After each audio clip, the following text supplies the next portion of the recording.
ఏ శ్రమ పొందకుండా ఇంతమందిని నిగ్రహించి తన భర్త వస్తుంటే ఆ ప్రేమ తట్టుకోలేకపోయిందిట ఆవిడ. పరుగెత్తుకెళ్ళి గట్టిగా ముందు నుంచి కౌగిలించేసుకుందిట. కౌగిలించేసుకుని కళ్ళనంబట ఆనంద భాష్పాలు కార్చేస్తూ, రామా ఎంత సంతోషంగా ఉందో రామా, గొప్ప శత్రు సంహారం చేశారందిట. ఆవిడ వీరకాంత. ఆ శవాల్ని చూసి ఆవిడేం బెంగబెట్టేసుకోలేదు. ఆ ఏనుగుల్ని, గుర్రాల్ని, రథాల్ని, రాక్షసుల్ని చూసి తన భర్త సంపాదించినటువంటి ఆదాయాన్ని చూసి పొంగిపోయినటువంటి భర్తని చూసి భార్య పొంగిపోయినట్టు అంత పొంగిపోయింది. ఇంతమందిని ఒక్కడు చంపేశాడు మా ఆయన అని ఆనందపడిపోయి, ఇది ఆవిడ కోరుకున్నది. ఈ పట్టుదల ఉండాలనే ఆ రోజు అలా మాట్లాడింది. ఎలా కౌగిలించుకుందిట? గమ్మత్తు ఏమిటంటే, ముందు నుంచి ఒక్కసారి వచ్చి కౌగిలించేసుకుని భర్త నుంచి విడిపోయి సిగ్గుపడిపోయి రండి రండి అని ఏం అనలేదుట. ఎంత ప్రీతి పొందేసిందంటే, తెల్లవారుజామున ఎప్పుడో ఆవుని తీసుకెళ్ళిపోయారు పొలానికి. ఆ ఆవు అదంతా మేస్తోంది, కానీ కడుపులో మాత్రం భావన ఏమిటి? ఇంటి దగ్గర నా లేగ దూడని కట్టేసి ఉంటారు, నా లేగ దూడకి పాలు ఇవ్వాలి, ఈ పచ్చగడ్డి తినాలి, అదిగో అక్కడ లేత గడ్డి తినాలి, ఇదిగో ఇక్కడ రుచికరమైన గడ్డి తినాలి, ఇవన్నీ పాలగా మార్చాలి, ఇంటికి వెళ్ళిన తర్వాత నా దూడను వదులుతారు, ఆ దూడకి నేను పాలు ఇవ్వాలి అని సంతోషంగా ఇలా ముఖం ఎత్తిపెట్టి అంబా నరుచుకుంటూ వస్తుంటే ఈ లేగ దూడలు అమ్మ అరుపు కనిపెడతాయి. కనిపెట్టి వీటికి అంబా అనవు, చిన్నతనంలో అంబే అంటే అదేం గమ్మత్తో నీకెలా తెలుసురా అనకండి, మా ఇంట్లో ఆవు దూడ ఉండే వద్దు తెలుసు. ఇవి అంబే అంటాయి. ఈ అంబే దానికి ఎలా వినపడుతుందో తెలియదు. మరి అరటి పువ్వు మీద ఉన్న డొప్పలుంటాయే, అలా రెండు చెవులు ఇలా ఇలా ఆడిస్తూ వెంటనే ఇలా తలెత్తేసి వేగం పెంచేసి నడక అంబా నడుచుకుంటూ వచ్చేస్తుంది. వచ్చేసి ఆ పలుపు దగ్గరికి వెళ్ళిపోతే దాని మెళ్ళో పలుపు కట్టేసి ఇంటి యజమాని దూడను వదిలిపెట్టేగానే దూడ సంతోషంగా వచ్చి పొదుగులో దూరిపోయి ఇలా ఇలా మూతితో గుద్దుతుంటే ఆ ఆవు అట్నుంచి ఇట్నుంచి దూడని నాలుకతో నాకేస్తుంటుంది. సంతోషం నా దూడని, ఇటే నాకుదాం అటే నాకుదాం, లేకపోతే అలా నిలబడిపోదాం అని చూడకుండా తన యొక్క దూడ మీద పొంగిపోయిన వాత్సల్యంతో దూడ యొక్క ఒళ్ళంతా నాకేసిన ఆవులా ప్రేమ పరవశించిపోతే ఎంత దర్శనం చేశారో వాల్మీకి మహర్షి. ఆయన అంటారు, తతస్తుతం రచస సంఘమర్దనం సభాజ్యమానం ముదితైర్మహర్షిభిః పునః పరిష్వజ్యసి ప్రభానన బభూవ హృష్టా జనకాత్మజా తదా. పూర్ణచంద్రుడు ఎలా ఉంటాడో అంత వెలిగిపోతున్న ముఖంతో, అబ్బా మా ఆయన ఇంత రాక్షస సంహారం చేశారని ముందు నుంచి కౌగిలించేసుకుందిట, పక్క నుంచి కౌగిలించేసుకుందిట, వెనక నుంచి కౌగిలించేసుకుందిట, అటొచ్చి కౌగిలించేసుకుందిట, పొట్ట మీద తలపెట్టేసుకుందిట, గుండెల మీద తలపెట్టేసుకుందిట, దవడల మీద తలపెట్టేసుకుందిట, పునః పునః మళ్ళీ మళ్ళీ మళ్ళీ మళ్ళీ కౌగిలించేసుకుందిట. ఒక భార్య ఒక భర్తకి ఆ స్థితిలో ఇవ్వగలిగినటువంటి అపారమైన ప్రేమతో కూడిన కానుక అంతకన్నా ఇంకొకటి సృష్టిలో ఉండదు. అప్పుడు ఋషులున్నారని ఇంకొకరున్నారని అడ్డు పడగలిగినటువంటి సిగ్గు పడవలసినటువంటి స్థితి అది. ఎంత కష్టమో! 14,000 మందిని చంపి ఏ బాధ లేకుండా బయటపడిన అవిక్ర పరాక్రమవంతుడు నా భర్త అని పొంగిపోయి చుట్టూ తిరిగి కౌగిలించేసుకుని ఆనందపడిపోయినటువంటి సీతారామచంద్రులు పర్ణశాలలోకి ప్రవేశిస్తూ ఉంటే ఆవిడ ఆలింగనం చేతనే స్వస్థత పొందేశాట రాముడు. ఎందుకని? చంద్రుడు కౌగిలించుకున్నట్టు కౌగిలించుకుందన్నారు. చంద్రుడికో లక్షణం ఉంది, చంద్రుడు ఓషధుల్ని ప్రకాశింపచేస్తాడు. ప్రకాశించిన ఓషధులు మన అనారోగ్యాన్ని తీరుస్తాయి.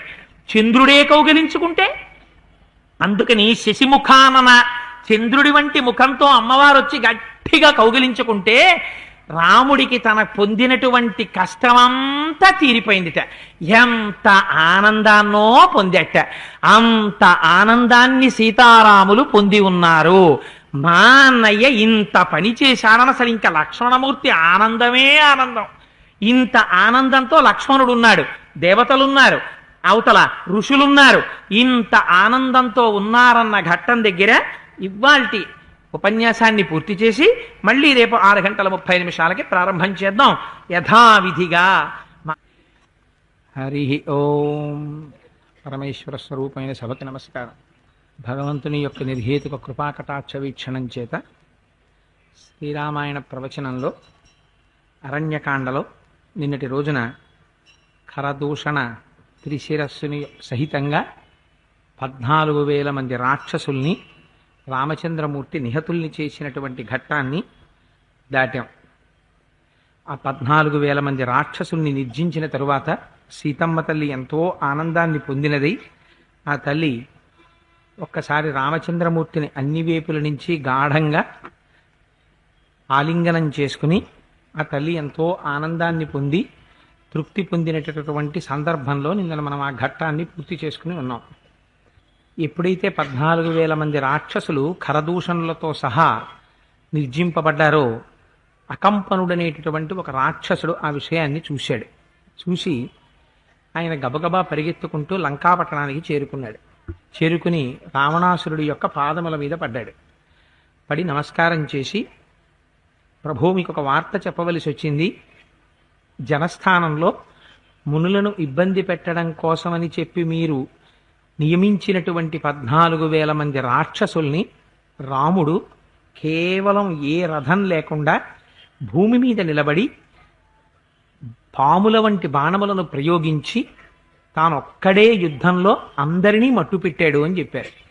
చెప్పేటప్పటికీ అపారమైనటువంటి క్రోధం కలిగినటువంటి వాడే ఆ గుడ్లు తిరుగుడుపడ్డాయి. తిరుగుడుపడి అకంపనుడిని అడిగాడు, ఎవరా రాముడు, ఎవరా లక్ష్మణుడు, దండకారణ్యానికి ఎందుకు వచ్చారు, ఎందుకు అక్కడ తాపసాశ్రమాన్ని నిర్మించుకున్నారు, వారితో వచ్చినటువంటి స్త్రీ పేరేమి, ఆవిడెవరు, అసలు ఎందుకు 14,000 మంది రాక్షసుల్ని రాముడు ఒక్కడే సంహరించాడు, నాకు కారణం చెప్పవలసింది అన్నాడు. అంటే అకంపనుడు అన్నాడు, మీరు నా ప్రాణాలకి అభయం ఇస్తే చెప్తానన్నాడు. అభయం ఇచ్చాను చెప్పమన్నాడు. చెప్పమంటే రాముడంటే సామాన్యమైనటువంటి వ్యక్తి కాడు. దశరథ మహారాజు గారి యొక్క కుమారుడు, మానవుడిగా కనపడతాడు కానీ విశేషమైనటువంటి తేజస్సు కలిగినటువంటి వాడు. ఆయన తమ్ముడు లక్ష్మణుడు బహిప్రాణంగా సంచరిస్తూ ఉంటాడు. రాముడికి కుడిభుజం. సర్వకాలములయందు రాముణ్ణి కాపాడుకోవడమే ఆయన తన కర్తవ్యంగా పెట్టుకున్నవాడు.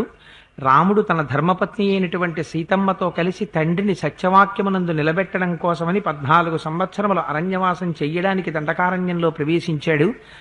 తాపసులైనటువంటి ఋషులు రాక్షసుల చేత తాము పొందుతున్నటువంటి బాధల్ని రాముడికి చెప్పుకుంటే, మీకు శత్రువులైనటువంటి రాక్షసులు నాకు శత్రువులే, అందుకని రాక్షసుల్ని తెగటారుస్తానని వారికి మాట ఇచ్చాడు.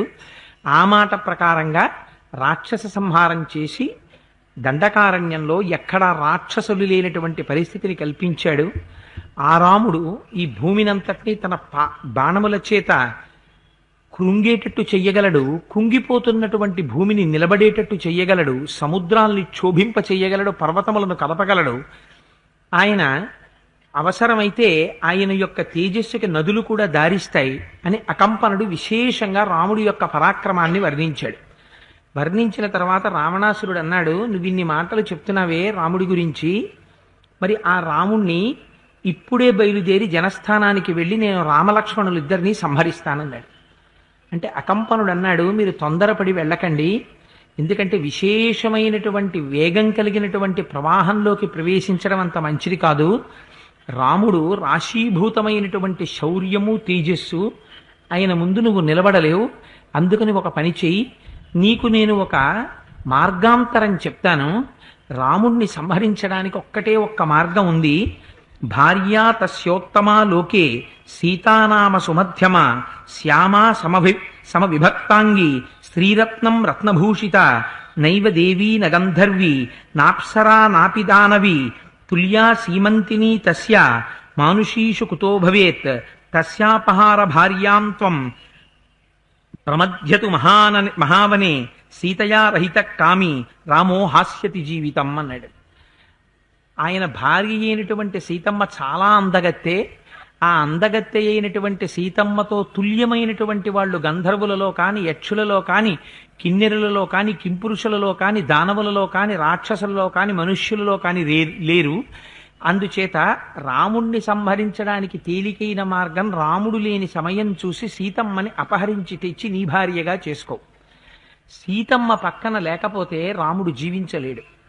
సీతమ్మని ఎప్పుడైతే నీ భార్యగా చేసుకున్నావో, సీతమ్మని పోగొట్టుకున్నటువంటి రాముడు సీతమ్మని విడిచి ఉండలేక తనంత తానుగా ప్రాణములను విడిచిపెడతాడు. అందుకని రాముణ్ణి సంహరించడానికి అది తేలికైన మార్గం. అందుచేత నువ్వు ఈ కపటోపాయంతో రామవధకి పూనుకో అన్నాడు. అంటే ఈ మాటలు తలకెక్కి తన రథాన్ని తీసుకుని వెంటనే బయలుదేరి మారీచాశ్రమానికి వెళ్ళాడు. అక్కడ మారీచుడున్నాడు. ఆ మారీచుణ్ణి కలిసి, నాకు చాలా ముఖ్యమైనటువంటి పని పడింది, నువ్వు మాయలన్నీ తెలుసున్నవాడివి, అందుచేత నాకు ఉపకరించి సీతాపహరణ ఘట్టంలో నువ్వు మాయలేడిగా ప్రవర్తించవలసింది, నాకు ఉపకారం చెయ్యవలసింది అన్నాడు. అంటే ఈ మాటలు విని మారీచుడు అన్నాడు, నీకెవడు చెప్పాడయ్యా సీతాపహరణం చెయ్యమని? బహుశः ఎవడో నిన్ను సంహరించడం కోసమని చాలా కాలం నుంచి నీకు శత్రువైన వాడు నీ పక్కన సలహా చెప్పేవాడిగా మాటు వేసి ఉన్నాడు. వాడు నిన్ను చంపడం కాదు, నీతో పాటుగా సమస్త దానవ కులాన్ని నాశనం చెయ్యాలని ప్రతిజ్ఞ చేశాడు. ఆ ప్రతిజ్ఞ నెరవేర్చుకోవడానికి వాడు ఒక తేలిక మార్గాన్ని ఎంచుకున్నాడు. రాముడితో నీకు వైరం కల్పించే ప్రయత్నం చేశాడు. రాముడితో వైరం పెట్టుకున్నటువంటి వాడికి జీవించాడు. రాముడి యొక్క శక్తి సామర్థ్యాలు ఏమిటో నాకు తెలుసు. రావణ, నువ్వు రాముని ముందు నిలబడలేవు, అందుకని నా మాట విను, సీతాపహరణం చెయ్యకు అన్నాడు. నువ్వు ఇంత చెప్తున్నావు కాబట్టి నేను సీతాపహరణం చెయ్యను అని రావణాసురుడు వెనక్కి తిరిగి వెళ్ళిపోయాడు. అయితే ఈ 2 సర్గల గురించి పెద్దలంటే సామాన్యులైన వారు కాదు, మహామహోపాధ్యాయ బిరుదాంకితులైనటువంటి వారిలో కూడా భేదాభిప్రాయాలున్నాయి. ఈ 2 సర్గలు రామాయణాంతర్గతములేనా? ఇవి నిజంగా వాల్మీకి మహర్షి రచించారా? ప్రక్షిప్తములై ఎవరైనా రచించి రామాయణంలోకి చొప్పించారా అని. అందుకే నేను అందులో శ్లోకాలని పెద్దగా వివరణ చేయలేదు. కారణం ఏమిటంటే రామాయణంలో వాల్మీకి మహర్షి రచనకి ఒక బాణి ఉంది. ఆయన ఎవరైనా ఒక ప్రధానమైనటువంటి పాత్రని పరిచయం చేసే ముందు వర్ణన చేస్తారు. రావణాసురుణ్ణి మొట్టమొదటిసారి తెర మీదకి తీసుకొచ్చారు వాల్మీకి మహర్షి. తీసుకొచ్చినప్పుడు అంత తేలికగా ప్రతినాయకుడై రావణ సంహారం కోసం వచ్చినటువంటి రామచంద్రమూర్తి యొక్క అవతారం అక్కడ ఉండగా, రావణాసురుడి గురించి ఏ పరిచయ వాక్యాలు లేకుండా అకంపనుడు వెళ్ళి రావణుడితో మాట్లాడాడు. వెంటనే రావణుడు మారీచుడి దగ్గరికి వెళ్ళాడు. మారీచుడు చెప్తే రావణాసురుడు తిరిగి వచ్చేశాడు అని అంత బేలగా వాల్మీకి మహర్షి రచిస్తారా? 2, రావణాసురుడికి ఉండేటటువంటి పౌరుష పరాక్రమాల దృష్ట్యా, విశేషించి వాడికి ఉన్నటువంటి అహంకారం దృష్ట్యా, రావణాసురుడి దగ్గరికి వెళ్ళి ఒక రాక్షసుడు, వాడు మంత్రి కూడా కాడు అకంపనుడు, అటువంటి వాడు వెళ్ళి రామచంద్రమూర్తి గురించి అంత పొగిడితే ఏ మాట అనకుండా వాడు సలహా చెప్పాడని సీతాపహరణం కోసం వెళ్ళిపోతాడా? అంత తేలికగా రామాయణంలో వాల్మీకి మహర్షి ఈ రచన చేస్తారా? అకంపనుడికి రాముడి గురించి ఏం తెలుసు? రాముణ్ణి కరదూషణాదులతో యుద్ధం చేస్తుంటే చూశాడంతే అకంపనుడు. అకంపనుడికి విశేష శక్తులున్నాయని ఎక్కడా చెప్పలేదు. వాల్మీకి మహర్షి ఏదైనా ఉంటే ప్రకటంగా చెప్తారు. చెప్పనప్పుడు ఆ శ్లోకాలకి విశేష భాష్యం చేస్తూ ఈ అకంపన వృత్తాంతాన్ని, మారీచుడి దగ్గరికి రావణాసురుడు ఒకసారి వెళ్ళి వెనక్కి వెళ్ళిపోయాడనేటటువంటి వృత్తాంతాన్ని, మారీచుడు చెప్పగానే రావణాసురుడు విన్నాడన్న విషయాన్ని అనుమానాస్పదంగా ఉండడం చేత రామాయణంలో ఈ 2 సర్గల మీద పెద్దలలో భేదాభిప్రాయాలున్నాయి.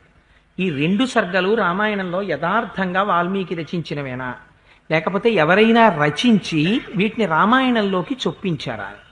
అందుచేత పెద్దలైన వారు ఏం చేస్తున్నారంటే రామాయణాంతర్గతంగా ఈ 2 సర్గల్ని వివరిస్తూ అందులో ఉన్నటువంటి లోటుపాట్లని చిట్ట చూపిస్తున్నారు. అందుచేత ఈ 2 సర్గలు ప్రామాణికములని చెప్పడం కుదరదు అని. అందుచేత నేను కూడా దాన్ని విశేషంగా స్పృశించే ప్రయత్నం చేయలేదు.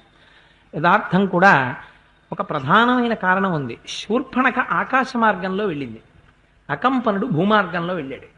ఎవరు ముందు వెళ్ళాలి లంకాపట్టణానికి? శూర్పణఖ వెళ్ళాలి. శూర్పణఖ రావణాసురుడి చెల్లెలు. ఆ కారణం చేత రావణుడు ఏ పరిస్థితులలో ఉన్నా ఆవిడ దర్శనం చేయగలదు. రావణాసురుడు అంతఃపురంలో ఉన్నా వెళ్ళగలదు శూర్పణఖ, అకంపనుడు వెళ్ళలేడు. ఎందుచేత అంటే అకంపనుడు కేవలం జనస్థానంలో ఉన్న రాక్షసులలో ఓ పాటి రాక్షసుడు, వాడు కరదూషణాదులతో తుల్యమైన వాడు కూడా కాడు. అటువంటి వాడు రావణ దర్శనాన్ని అంత తేలిగ్గా చేసి అంతసేపు మాట్లాడడం కుదురుతుందా? ఇన్ని విషయాలు చెప్పగలడా? చెప్పే ముందు అభయం ఇస్తాడా రావణాసురుడు? ఇవన్నీ కొంచెం ఊహకి దూరంగా ఉండడం వల్ల వాల్మీకి రచించేటటువంటి రచనా శైలితో కొంత విభేదిస్తున్నట్టుగా కనిపించడం వల్ల కొంతమంది పెద్దలు వీటిని అంగీకరించలేదు. ఇవి బహుశः రామాయణాంతర్గతములు కాకపోవచ్చు ఈ సర్గలు అన్నారు. కానీ అవునా కాదా పరమేశ్వరుడికి తెలియాలి. అందుకని నేను మాత్రం సూక్ష్మంగా మాత్రమే వాటిని వివరణ చేశాను. అందుకే వాటి గురించి పెద్ద ప్రస్తావన చేయడానికి నేను ప్రయత్నం చెయ్యలేదు. అవి వివాదాస్పదములైనటువంటి సర్గలు కనుక.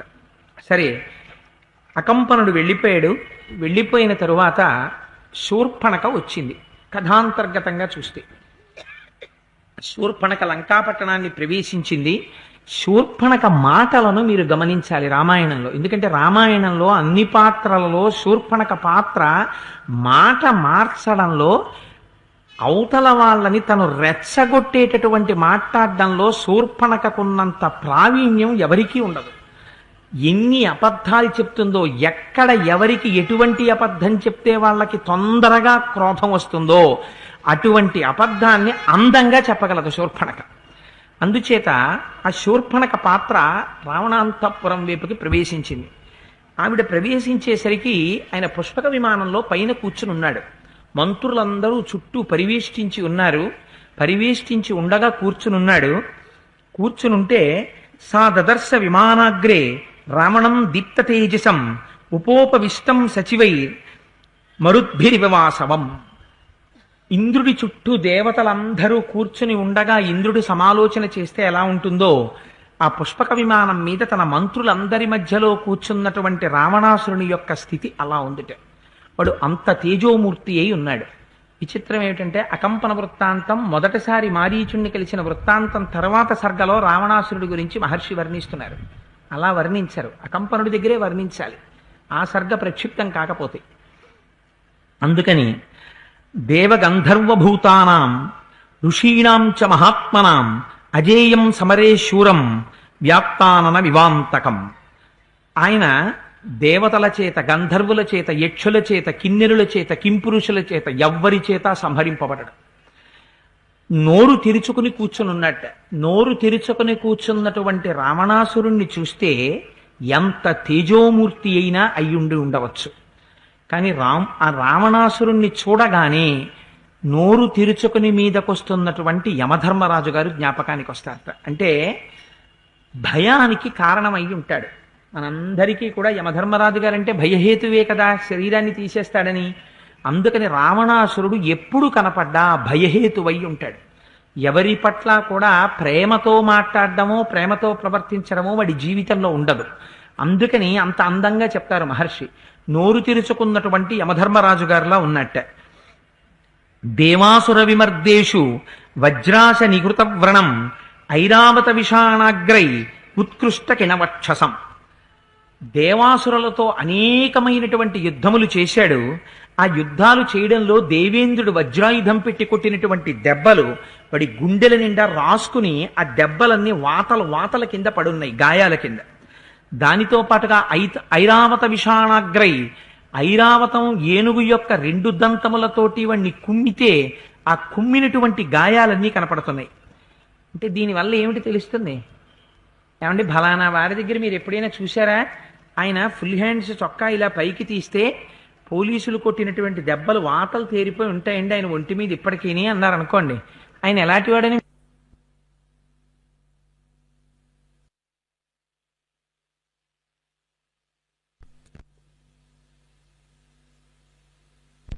సరదాగా ఇంటింటికి టర్న్ వేసి ఏం తీసుకెళ్ళి కొట్టరుగా. వాడు యాంటీ సోషల్ ఎలిమెంట్ అయితే, సంఘ వ్యతిరేక శక్తి అయితే కొడతారు వాళ్ళు. అందుకని ఇంద్రుడు, శ్రీ మహావిష్ణువు మొదలైనటువంటి వాళ్ళు లోకరక్షకులు. వాళ్ళు సర్వకాలముల యందు భక్తుల్ని రక్షిస్తుంటారు, ధర్మాన్ని రక్షిస్తుంటారు, లోకాన్ని రక్షిస్తుంటారు. అటువంటి వారి చేత కొట్టబడినటువంటి దెబ్బలు భూషణములుగా శరీరం మీద ఉన్నాయి అంటే వాడు ఎంత పాపచింతన కలిగినవాడో, ఎన్ని మాటలు దేవతల మీద యుద్ధానికి వెళ్ళినవాడో ఆలోచించండి. వింశద్భుజం దశగ్రీవం దర్శనీయ పరిచ్ఛదం విశాలవక్షసం వీరం రాజలక్షణ శోభితం. వింశద్భుజం 20 చేతులతో ఉన్నాడు. రాత్రి నిద్రపోతే ఉండవు. 20 చేతులతో ఉన్నాడు. దశగ్రీవం 10 తలకాయలతో ఉన్నాడు. అసలు ఆ మనిషిని చూడగానే ఆశ్చర్యంగా ఉంటుంది మనకి, ఏంట్రా ఇలా ఉన్నాడని. ఎందుకంటే ఎవడైనా ఓ తలకాయతోటి 2 చేతులతో ఉంటాడు. రాముడంతటి వాడే అలా ఉన్నాడు. వీడొక్కడు మాత్రం కందిరీగలాగా గుర్రమంటున్న కందిరీగ దగ్గరికి వస్తుంటే భయం వేసినట్టు చూడగానే ఏంట్రా అలా ఉన్నాడనిపిస్తుంది. 10 తలకాయలు 20 చేతులు, పెద్ద తెల్లటి పట్టుపుట్టం ఒకటి కట్టుకున్నాడు. కట్టుకుని కూర్చున్నాడు. విశాలవక్షం వీరం, విశాలమైనటువంటి వక్షస్థలం ఉంది. మహావీరుడు, రాజలక్షణ శోభితం.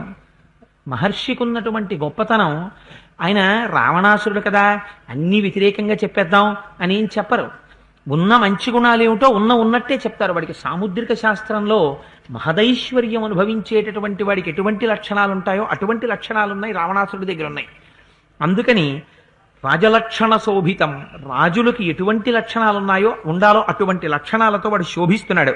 స్నిగ్ధ వైఢూర్య సంకాశం తప్త కాంచన కుండలం సుభుజం శుక్లదశనం మహాస్యం పర్వతోపమం. వాడు కూర్చునుంటే వైఢూర్యం ఎలా మెరిసిపోతుందో అలా మెరిసిపోతున్నాడు. అటువంటి తప్త కాంచన కుండలం, కాల్చి తీసినటువంటి బంగారంతో చేయబడినటువంటి కుండలములు పెట్టుకున్నాడు. ఆ కుండలముల కాంతి వడి చెక్కిళ్ల మీద పడుతోంది. సుభుజం, విశాలమైనటువంటి భుజాలు. శుక్లదశనం, తెల్లటి పళ్ళు. లక్ష్మీదేవి యొక్క అనుగ్రహానికి ఒకానొక హేతువుల్లో అదొకటి. తెల్లటి గోళ్ళు ఇలా లోపలికి చూసేటప్పటికి ఎరుపుతనంతో కనపడుతున్నటువంటి తెలుపు గోళ్ళు ఉండడం, పళ్ళు తెల్లటి పళ్ళు కలిగి ఉండడం లక్ష్మీ కారకాలు. అందుచేత తెల్లటి పళ్ళున్నవాడు. మహాస్యం పర్వతోపమం. వాడి నోరు చూస్తే ఇది ఏమైనా పర్వతమా అనిపించేటంతటి పెద్ద నోరుట. ఆ నోరుని కూడా వర్ణిస్తారు. ఎందుకని అసలు వాడికి ఆ పేరు ఆ నోరు వల్లే వచ్చింది. ఎందుకు వచ్చిందంటే ఒక్కొక్కళ్ళ గురించి మనం చెప్తే ఏమంటాం, బాబాయ్ ఆవిడ నోట్లో నోరెట్లేమండి, లేకపోతే ఆయన నోట్లో నోరెట్లేమండి. అంటే ఆయన నోట్లో నోరెట్టడం అంటే మనకు అదే పనే, ప్రతివాడి నోట్లో నోరెడుతుంటామా తీసుకెళ్ళి? అది కాదు. అంటే అంతగా వ్యగ్రమైనటువంటి భాషణ చేసేటటువంటి వాడు. సర్వకాలముల యందు కామక్రోధముల చేత మూర్ఛిల్లి ఉంటాడు. ఆ మాట నోరు విప్పి మాట్లాడా అవతల్ని బాధ పెట్టేటట్టు ఉంటుంది. అందుకే వాడి పేరే రావణుడు. రావణుడు అంటే రావయతి అసత్ప్రాపాన్ కరయతీతి ఇది రావణ. ఎవరు నోరు విప్పి మాట్లాడితే లోకములన్నిటినీ బాధ పెట్టగలడో అలా మాట్లాడేటటువంటి స్వభావం ఉన్నవాడు కాబట్టి వాడికి రావణాసురుడు అని పేరు. అందుచేత ఆ నోరు అంత పెద్ద నోరుట. విష్ణుచక్ర నిపాతైశ్చ శతశో దేవ సంయుగే అన్యైశ్చస్త్ర ప్రహారైశ్చ మహాయుద్ధేషు తాడితం. శ్రీ మహావిష్ణువు యొక్క చక్రం చేత కొట్టబడడం చేత ఏర్పడినటువంటి దెబ్బలు శరీరం మీద ఉన్నాయి. గొప్ప గొప్ప దేవతలందరి చేతుల్లో ఏ ఏ ఆయుధాలుంటాయో ఆ ఆయుధాల దెబ్బలన్నీ వాడి ఒంటి మీద ఉన్నాయి. అంటే వాణ్ణి కొట్టని దేవత ప్రపంచంలో లేరు. అంటే ఇంతమంది దేవతల దెబ్బలు వాడు తిన్నాడు. అంటే వీడు ఎంత పెద్ద మూర్ఖుడైన రాక్షసుడై ఉండాలి. అలా మహర్షి ఏమన్నారు, అంతమంది దేవతల దెబ్బలు వీడి ఒంటి మీద ఉన్నాయంటారు. వాళ్ళ ఇంట్లో అందరూ మంచివాళ్లేనండి. మహానుభావుడు వాళ్ళ తండ్రి గారు ఒక్కనాడు నోరు విప్పి మాట్లాడ్డు. ఆయనకి నలుగురు తమ్ముళ్ళు అన్నగారు, 5గురు కూడా నిజంగా మహానుభావులు. ఆ 5గురు అన్నదమ్ముల భార్యలు అలాంటి వాళ్ళు, 5గురు అన్నలు తమ్ముళ్ళ యొక్క కొడుకులు అలాంటి వాళ్ళు. వీళ్ళందరూ ఒక్కనాడు నోరు విప్పి గట్టిగా కూడా మాట్లాడరు. అలాంటి వాళ్ళ చేతి వేళ్ల ముద్రలు మీరు చూడాలంటే పెద్ద కొడుకు ఒంటి మీద ఉంటాయన్నారనుకోండి, మీకు ఏమర్థం అవుతుంది? వాడు ఎంత గొప్ప ప్రవర్తన ఉన్నవాడో అర్థమైపోవట్లేదు. దేవతల అందరి చేతులలో ఉండేటటువంటి అస్త్రముల యొక్క దెబ్బలు వీడి ఒంటి మీద ఉంటాయి. అంటే అంత గొప్పగా ప్రవర్తించినటువంటి వాడు. అహతాంగం సమస్తైశ్చ దేవ ప్రహరణైస్తథా అక్షోభ్యానాం సముద్రాణం శోభనం క్షిప్రకారిణం. ఇంతమంది దేవతల యొక్క దెబ్బలు తాను తిన్నా తను క్షోభించలేదుట. అప్పుడప్పుడు సరదాకి ఏం చేస్తాట, సముద్రాలని కూడా కలగి తిప్పుతుంటాట, క్షోభింప చేస్తుంటాడు. వాడికి అదో సరదా. పిల్లలు చూడండి బకెట్లో నీళ్ళు ఇలా తిప్పుతుంటారు చేతులు పెట్టి, అలా సముద్రాలని కూడా వాడు క్షోభింప చెయ్యగలడు. అంతటి శక్తివంతుడు. క్షేప్తారం పర్వతేంద్రాణం సురాణాంచ ప్రమర్దనం ఉచ్చేత్తారంచ ధర్మాణం పరదారాభిమర్శనం. వాడికి ఇష్టమైన పనులు ఏమిటిట? వాడు ఎప్పుడైనా ఏమైనా ఎక్సర్సైజ్ చెయ్యాలనుకుంటే పొద్దున్న లేచి సంధ్యావందనం అయిపోయిన తర్వాత బయలుదేడతాడు. ఓ బిందెడో చెంబుడో పాలు తాగేసి ఇంకా అక్కడి నుంచి వెళ్ళి పెద్ద పర్వతాలు ఎక్కడున్నాయో చూసుకుంటాట. చూసుకుని ఆ పర్వత శిఖరాల్ని కదిపేసి పైకెత్తి విసురుతుంటాట వాటిని. అంటే పర్వత శిఖరాల్ని కుదిపి తీసి విసురుతాడంటే వాడు ఎంత బలవంతుడో చూడండి. అంత బలం ఉన్నవాడు. క్షేప్తారం పర్వతేంద్రాణం సురాణాంచ ప్రమర్దనం. వాడికి ఒంటి తీరక అడుగుతాడు, ఏమండి ఎక్కడుంటారు దేవతలను అడుగుతాడు. ఇవాళ ఎవరినన్నా కొట్టాలరా, ఎవరిని కొట్టనని అడుగుతాడు. వాలికి అంతే, ఇదే అలవాటు. ఈయనకి అంతే, అదే అలవాటు, వీళ్ళిద్దరికీ అదే అలవాటు. ఎవరిని కొట్టనని అడుగుతాడు. అడిగితే మీరు కొట్టవలసిన వాళ్ళలో బలానా వాళ్ళని మీరు ఇంకా కొట్టలేదు మహాప్రభు, వాడు ఉన్నాడు, వాడిని బలవంతుడు అంటారన్నారు అనుకోండి, వాడి ఇంటికి ఎడతాడు వీడు. వెళ్ళి తొడలు కొడతాడు. రారా మన ఇద్దరం యుద్ధం చేసుకుందాం అంటాడు. ఓ గంట వాడిని చావగొడతాడు. కొట్టి వాడి నోట్లోంచి ముక్కులోంచి నెత్తురు వచ్చేసాక వీడి ఇంటికి వచ్చేస్తాడు. వీడికి అది అలవాటు. అందుకని అహతాంగం సమస్తైశ్చ దేవ ప్రహరణైస్తథా అక్షోభ్యానాం సముద్రాణం శోభనం క్షిప్రకారిణం క్షేత్తారం పర్వతేంద్రాణం సురాణాంచ ప్రమద్దనం ఉచ్ఛేత్తారంచ ధర్మాణం. ఎక్కడైనా ఎవరైనా ధర్మ మార్గంలో ఉన్నారనేటప్పటికీ వాళ్ళ పీకన్నా తీసేస్తాడు, ఆ ధర్మమన్నా పాడు చేసేస్తాడు. పరదారాభిమర్శనం, ఇతరుల యొక్క భార్యల్ని వీడు బలవంతంగా తెచ్చుకుని అనుభవించడం అంటే వీడికి ఉన్నంత ఇష్టం ఇంకోళ్ళకుండదు, అంత ఇష్టం ఉన్నవాడు. సర్వాదివ్యాస్త్రయోక్తారం యజ్ఞ విఘ్నకరం సదా పురీం భోగవతీం ప్రాప్య పరాజిత్యత వాసుకీం తక్షకస్య ప్రియాం భార్యాం పరాజిత్య జహారయః కైలాసపర్వతం గత్వా విజిత్య నరవాహనం విమానం పుష్పకం తస్య కామగం వైజహారయః. వీడు చేసినటువంటి పనులు ఎటువంటివి అంటే, వీడు అనేక రకములైనటువంటి అస్త్రములను ప్రయోగించడం వాడికి తెలుసు, అస్త్రములను ఉపసంహారం చేయడం కూడా వాడికి తెలుసు. అందుకని ఇంత శక్తి ఉంది కాబట్టి వాడు ఏం చేస్తాడంటే, ఎవరైనా ఎక్కడైనా యజ్ఞాలు యాగాలు చేస్తే వాటిని ధ్వంసం చేస్తుంటాడు. దాంతో వాడు లోకరక్షణ చెయ్యడు, యజ్ఞయాగాది క్రతువుల్ని ధ్వంసం చేస్తాడు. ఒకసారి పాతాళ లోకానికి వెళ్ళాడు. అక్కడ వాసుకి అనబడేటటువంటి ఒక మహానాగం ఆయన పరిపాలిస్తున్నాడు. ఆ వాసుకిని ఓడించాడు. ఓడించి తక్షకుని యొక్క భార్యని బలవంతంగా తీసుకొచ్చి తన భార్యగా పెట్టుకున్నాడు. అలాగే ఒకసారి కైలాస పర్వతం మీదకి వెళ్ళాడు.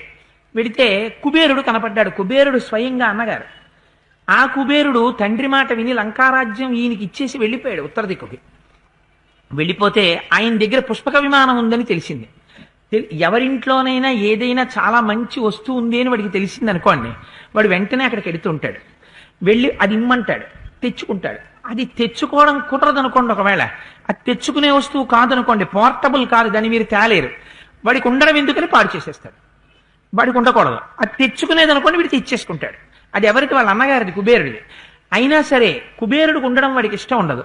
అందుకని నిష్కారణంగా యుద్ధం చేశాడు. కైలాస పర్వతానికి వెళ్ళి కుబేరుడితోటి యుద్ధం చేసి కుబేరుడిదైనటువంటి పుష్పక విమానాన్ని తనదిగా తెచ్చుకున్నాడు. జరిగిన కథ చెప్తారంతే మహర్షి. ఎక్కడా రావణుడు దుర్వృత్తుడు చెడ్డవాడు అని సర్టిఫికెట్ మహర్షి అని సంతకాలు పెట్టేవారు. మీరు అర్థం చేసుకోవాలంతే. వాల్మీకి మహర్షి రచన రామాయణంలో నిజంగా మాట్లాడడం వస్తుందండి. రామాయణం చదివితే ఎంత అందంగా మాట్లాడచ్చో. అందుకని తక్షకస్య ప్రియాం భార్యాం పరాదిత్య జహారయః కైలాస పర్వతం గత్వా విదిత్య నరవాహనం విమానం పుష్పకం తస్య కామగం వైజహారయః వనం చైత్రరథం దివ్యం నళినీం నందనం వనం వినాశయతి యక్రోధ దేవోద్యానాని వీర్యవాన్ చంద్ర సూర్యౌ మహాభాగా ఉత్తిష్టంతౌ పరంతపౌ. ఏం చేస్తుంటట, ఒకసారి ఎవరో చెప్పారు, ఉత్తర భారతంలో చైత్రరథం అనేటటువంటి వనం ఒకటి ఉంది, అది చాలా బాగుంటుందండి అని. అక్కడికి వెళ్ళాడు. ఆ వనాన్ని చూశాడు. ఈ వనం ఇక్కడ ఉండడమే అనుకున్నాడు. వనాన్ని ఎలా తీసుకొస్తాడు? వనాన్ని తీసుకురావడం కుదరదు కదా, అదో పెద్ద తోట. ఆలోచించాడు, నాకు లేనిది వీడికి ఉండడం అనుకున్నాడు. ఆ తోట అంతా పాడు చేసేసాడు. అలాగే అప్పుడప్పుడు ఎవరో వచ్చి చెప్తారు, ఏమండి స్వర్గలోకంలో నందనవనం ఎంత బాగుంటుందో అన్నట్టు ఎవడో. స్వర్గలోకంలోంచి నందనవనాన్ని వీడు లంకాపట్టణానికి తేలేడు. అందుకని వీడు ఏం చేశాడంటే ఒక్కసారి వెళ్ళాడు. వెళ్ళి ఆ నందనవనాన్ని అంతటినీ పాడు చేసేసాడు. పాడు చేసేసి తిరిగి వచ్చేసాడు. ఒక్కొక్కసారి వీడికి తెల్లవారుజామున నిద్ర లేచి అంతఃపురం మేడ మీద కెడతాట. వెళ్ళేటప్పటికి సూర్యుడు ఉదయిస్తూ ఉంటాడు, చంద్రుడు అస్తమిస్తూ ఉంటాడు. వీడు చూస్తాట, ఈయన ఉదయించడం ఏమిటి, ఆయన అస్తమించడం ఏమిటి, వీళ్ళు ఇష్టమేనా అనుకుంటాట. అనుకుని ఒక్కసారి ఆకాశంలోకి ఎగిరి రెండు చేతులతో ఈయన్నో చేత్తో నొక్కుతాట, ఆయన్నో చేతితో నొక్కుతాట. ఓ గంట సేపు సూర్యుడు అలా ఉండిపోతాట, చంద్రుడు ఇలా ఉండిపోతాట. ఈయన చేతులు దాటి వెళ్ళలేరు వాళ్ళు. అలా సూర్యచంద్రుల యొక్క గమనాన్ని అడ్డగిస్తాడు కాసేపు. ఎందుకనంటే వాడికి అటువంటి భుజశక్తి. అదేమిట్రా ఇలాగా అని చెప్పి సూర్యుడు కాని చంద్రుడు కాని ఆ రావణాసురుడి మీద ఎదురు తిరగలేరు. అలా వాడొక్కసారి ఆకాశంలో నిలబడి సూర్యచంద్రుడిద్దరి యొక్క గమనాన్ని ఆపుతాడు. అంటే వాడు ఎటువంటి శక్తివంతుడో మీరు ఆలోచించండి. వాడే సామాన్యుడు కాడు, ఇటువంటి రావణాసురుడు. మహర్షి రావణ పాత్రని ప్రవేశపెట్టే ముందు ఇంత వివరణ చేశారు. ఆ పాత్ర అటువంటిది సుమా. ఇటువంటి దుర్మార్గుడి దగ్గరికి వెళ్ళి మాట చెప్తే శూర్పణఖ వాడి మనఃప్రవృత్తి ఎలా ఉంటుందో చూడండి. అందుకని నివారయతి బాహుభ్యాం యశైల శిఖరోపమః దశవర్ష సహస్రాణి తపస్తప్త్యా మహావనే పురా స్వయంభువే ధీర శిరాం ఉపజహారయ. ఒకసారి వెళ్ళి ఒక బ్రహ్మాండమైనటువంటి తపస్సు చేశాడు బ్రహ్మదేవుడి గురించి. తపస్సు చేస్తే చతుర్ముఖ బ్రహ్మగారు కనపడలేదు. కనపడకపోతే తపస్సు చేశాడు. ఎంత తపస్సు చేసినా బ్రహ్మగారు ప్రత్యక్షం కావట్లేదని క్రోధం వచ్చింది. తన 10 తలకాయలు కత్తితో నరికేసుకుని అగ్నిహోత్రంలో పారేశాడు. పారేస్తే వీడు చేసిన ఉగ్ర తపస్సుకి బ్రహ్మగారు ప్రసన్నుడై ప్రత్యక్షమయ్యారు. ఒరే, ఏమి తపస్సురా ఇది, ఎవడైనా అద్భుతమైన తపస్సు చేసిన వాడు ఉన్నాడు, నువ్వు నీ తలకాయలే నువ్వు కొట్టేసుకుని అగ్నిహోత్రంలో పారేశావు అని అడిగారు. అడిగితే వాడన్నాడు, దేవదానవ గంధర్వ పిశాచ పతగోరగై అభయం యస్య సంగ్రామే మృత్యుతో మానుషాదృతే. వాడు పతగుల చేత అంటే నాగముల చేత, యక్షుల చేత, గంధర్వుల చేత, కిన్నెరుల చేత, కింపురుషుల చేత ఎవ్వరి చేత నాకు మరణం కలగకూడదు. కానీ వాడు మనుష్యుల్ని వదిలేశాడు. ఏడు ఇంత పెద్ద వాళ్ళు నన్ను చంపలేరు, దిక్కుమాలిన మనుషులు నన్ను చంపుతారా, మళ్ళీ వాళ్ళని అడగడం కూడా అనవసరం, సిగ్గుచేటు, వాళ్ళ పేరు కలపడం ఏటనుకున్నాడు. అంతగా చులకన వాడికి మనుష్యులంటే. అందుకని అసలు మనుష్యుల పేరు వదిలేశారయ్యా అన్నారు వాల్మీకి మహర్షి. అందుకని వాడు మనుషుల గురించి ప్రస్తావన చేయలేదు. మంత్రై అభిష్టుతం పుణ్య అధ్వరేషు ద్విజాతిభిః హవిర్ధానేషు యః సోమ ఉపహంతి మహాబలః. సోమరసం అని చెప్పి యజ్ఞయాగాది క్రతువుల్లో దేవేంద్రుడికి సమర్పించడానికి, దేవతలకు సమర్పించడానికి సోమలతని తీసుకొచ్చి నలిపి నూరి సోమరసాన్ని తీస్తారు. దానికి సంబంధించిందే మనకి వివాహం చేసేటప్పుడు కాడి పెట్టి ఆ పెళ్లి కూతురు యొక్క మెడ మీద ఆ కాడి యొక్క కన్నంలోంచి నీళ్లు పోస్తారు. అది అసలు నిజంగా దానికి సంబంధించిన క్రతు అదే. ఎందుకలా పోస్తారు అంటే వివాహకాండలో దానికి సంబంధించి ఒక మహోత్కృష్టమైన కథ ఒకటి చెప్తారు. సరే, ప్రస్తావన చేశాను కాబట్టి సూక్ష్మంగా చెప్పేస్తాను. అత్రి మహర్షి యొక్క కుమార్తె, ఆవిడికి వివాహం కాకపోతే ఎంతకాలానికి ఆవిడ వివాహం అవ్వలేదని బెంగ పెట్టుకుని ఓ రోజున మరణిద్దామని నీళ్లలో దూకేసింది. కొట్టుకుపోతోంది, ప్రాణోత్క్రమణం అయిపోయే స్థితి వచ్చింది. ఇంతలోకే అక్కడ సోమలత దొరికింది. ఆ సోమలతని నోటితో నవిలి ఆ సోమరసాన్ని తీసి ఇంద్రుడికి అర్పించింది. ప్రాణం పోయే సమయంలో కూడా సోమలతని నవిలి ఆ సోమరసాన్ని ఇచ్చింది కాబట్టి ఇంద్రుడు ప్రసన్నుడై ఆవిడికి కళ్యాణం జరిగేటట్టుగా అనుగ్రహించాడు. అనుగ్రహించి ఆనాడు వాళ్ళు చెప్పినటువంటి విషయాల్ని మంత్రరూపంగా తీసుకొస్తారు. అందుకే పెళ్లిలో తీసుకొస్తే ఆ కాడి మించి ఆ నీళ్లని కానీ ఆ కన్నంలోంచి కన్య యొక్క కంఠం మీద పోస్తే, అలా జరిగినప్పుడు ఇంకా వాళ్ళకి భవిష్యత్తులో చర్మరోగాలు వచ్చి భర్తతో కలిసి సంతోషంగా జీవనం గడిపేటటువంటి స్థితి నుంచి ప్రమాదము రాని స్థితి ఏర్పడుతుంది అని ఇప్పటికీ మన సంప్రదాయంలో. అందుకే కాడి పెట్టి కాడి కన్నంలోంచి నీళ్లు పోసి అందులోంచి తాళి పెట్టి అప్పుడు ఆ తాళిబొట్టు కట్టిస్తారు. సరే, అందుచేత ఎవరైనా ఈ సోమరసం తీసి పాత్రలో పోసి ఆ దేవతలకు అర్పిద్దామని చూసేంత వరకు ఉంటట. ఉండి ఖచ్చితంగా దేవతలకు ఇచ్చే సమయంలో వచ్చి ఈ సోమరసం ఎత్తుకుపోతుంటట వీడు, ఈ రావణాసురుడు. అంటే అక్కడతో పోతుంది ఆ యాగం. అందుకని చెప్పి అలా ఎత్తుకుపోవడం ఆయనకు అలవాటు. అలా పట్టుకుపోతుంటాడు. ప్రాప్త యజ్ఞహరం క్రూరం బ్రహ్మఘ్నం దుష్టచారిణం కర్కశం నిరనుక్రోశం ప్రజానామహితేరతం. వాడు చిట్ట చివరి వరకు వచ్చేసినటువంటి యాగాల్ని ధ్వంసం చేసేయడం అంటే ఎంత సంతోషమో చెప్పలేను. దుష్టమైనటువంటి ప్రవర్తనతోనే సర్వకాలముల యందు ఉంటాడు. అటువంటి వాళ్ళందరినీ చేరదీస్తుంటాడు. రావణం సర్వభూతానాం సర్వలోక భయావహం రాక్షసీ భ్రాతరం శూరం సా దదర్శ మహాబలం. ఆయన ఎటువంటి వాడంటే చిట్ట చివరొక్క మాట చెప్పేశారు మహర్షి. రావణం సర్వభూతానాం సర్వలోక భయావహం. ఆయన ఆ రావణాసురుడు సర్వలోకములకు సర్వప్రాణులకు భయంకరుడు. వాళ్ళకి వీళ్ళకి అనేం ఉండదు. వాడు వాళ్ళ రాక్షసులకు కూడా భయంకరుడు ఒక్కొక్క సమయాల్లో. అందుకని వాడి వల్ల భయం పొందనటువంటి ప్రాణి అన్నది ఎక్కడా ఉండదు. అంతగా అందరినీ భయపెట్టగలిగిన వాడు. అన్ని లోకములను భయపెడతాడు, అన్ని ప్రాణులను భయపెడతాడు. అటువంటి అన్నగారిని రాక్షసి అయినటువంటి శూర్పణఖ చూసిందిట. అంటే ఆవిడ వచ్చింది విమానం దగ్గరికి, పుష్ప విమానం దగ్గరికి. రాక్షసేంద్రం మహాభాగం పౌలశ్చ కులనందనం రావణం శత్రుహంతారం మంత్రిభి పరివారితం అభిగమ్య బ్రవీద్వాక్యం రాక్షసీ భయవిహ్వల.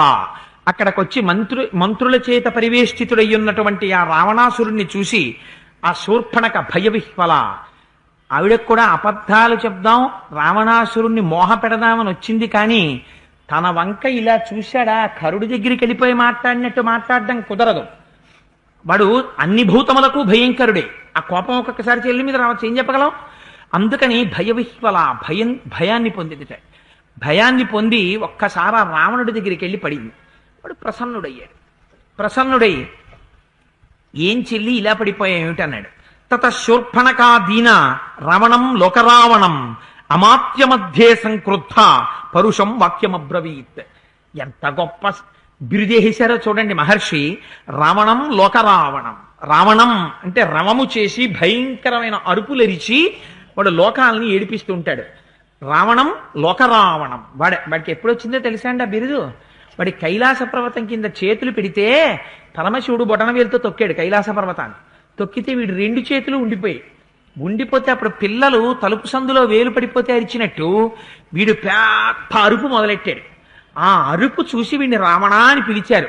ఓరినీయ సాధ్యం కొల, ఇంతంత అరుపులు ఏమిటిరా, బ్రహ్మాండాలన్నీ కదిలిపోతున్నాయి నీ అరుపులకని 10 తలకాయలతో అరిచాడు వాడు. అందుకని వాడికి రావణాసురుడని పేరు. వాడు లోకరావణం. వాడు లోకం అంతటి పట్ల అరుస్తూ ఉంటాడు, కేకలేస్తూ ఉంటాడు, భయపెడుతూ ఉంటాడు. అది వాడికి ఉన్నటువంటి స్వతహాగా ఉన్నటువంటి స్వరూపం.